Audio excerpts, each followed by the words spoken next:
ভালো মন্দ যাচাই করবেন, খাবেন, ভালো লাগলে টাকা দেবেন, নাহলে টাকা দেওয়ার দরকার নাই। আপনারা দেখতে পাচ্ছেন শরবত বিক্রেতা তার নিজের শরবত খাচ্ছে। তাহলে আমরা কোনো চিন্তা ছাড়াই এই শরবতগুলো খেতে পারি। সো ভাই, আপনি এখানকার শরবত কখনো খাইছেন? আমি রেগুলারই কাস্টমার এখানকার, ঠিক আছে। এই মিরপুর 1-এর প্রিন্স বাজারের সামনেই এই শরবতের দোকানটা, অনেক ভালো ভালো মনের মানুষ ইকবাল চৌধুরী।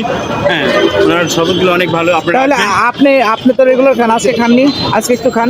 আমি এখন বাসায় যাব, বাসা থেকে আসার পথে খেয়ে যাবো। না, এখন এই যে আমাদের দর্শক তো একটু দেখতে চায়, আপনার রেগুলার কাস্টমার, তাহলে কেমনে প্রমাণিত হলো কিভাবে? ভাইয়া, ওনাকে এক গ্লাস দেন। আসলে সেই স্বাদ অনেক সুন্দর। আচ্ছা, আপনারা খাবেন, আসবেন। আচ্ছা খান, আপনি খান।